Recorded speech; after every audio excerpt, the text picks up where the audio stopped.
Baruch atah Adonai Eloheinu melech haolam, she'akol niyeh bidvaro.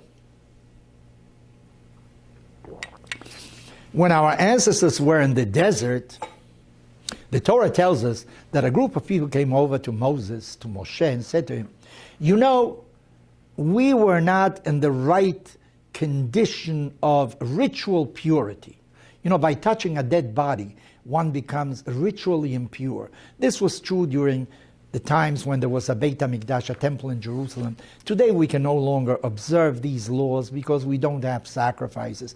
But at that time, they were observing those laws, and they said to him, when the Paschal lamb, the Korban Pesach, was being offered, the first year after going out of Egypt, they commemorated the exodus of Egypt. They ate matzah, and they ate the Korban Pesach, the first night of Pesach. So they said, we could not participate in the Korban Pesach because we were ritually impure. What shall we do now? Moshe does not know the answer to that. He consults with God, and God tells him, you know, we're going to do something about it. Moses calls these people over and he says to them, you know, anybody who was ritually impure, or he was on a trip, he was far away, and could not celebrate the Korban Pesach, couldn't offer the sacrificial lamb, the Paschal lamb, at the right time, well, we're going to do another date.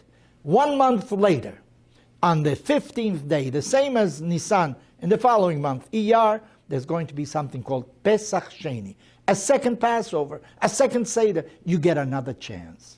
You know, many rabbis, of course, interpret that and say, you know, it teaches us that you can have a second chance in life. You know, you missed out on opportunity on one moment. Maybe you can reinstate that moment. Maybe you can do something that will compensate for whatever you didn't do. You get a second chance in life. Well, that is one way of looking at it. But when you look at the Torah, you realize that that wasn't the only time that Moshe did not know what to do. There's a story of Ish Mekoshesh Etzim. There was a person that violated the Sabbath right after the Ten Commandments were given. What was he doing? Our rabbis aren't really too sure. Maybe he was chopping wood, or he was putting wood together on Shabbat that you're not supposed to do. And Moshe did not know the law. So he consulted with God, and God told him what to do. There's another episode. A man by the name of Tzelofchad dies, and he doesn't leave any sons. And the daughters of Tzelofchad, 5 of them, come to Moshe and said to him, you know, our father didn't leave any heir, any male heir.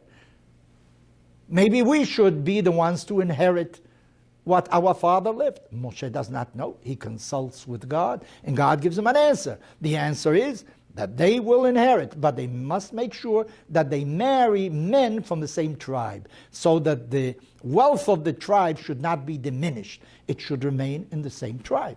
So we have precedence for the fact that Moshe did not know what the law is. But there is a difference. There's a difference. What is the difference? In the 2 cases that I just mentioned, well, something wasn't done. How can we remedy the situation? You know, what is the law? It's something altogether new. But in the case of the people that came to Moshe and said, we did not have chance to offer the Paschal lamb, the law is very simple.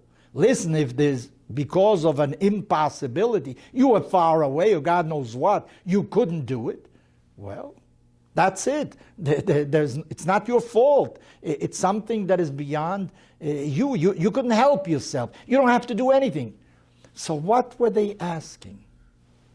What's the problem?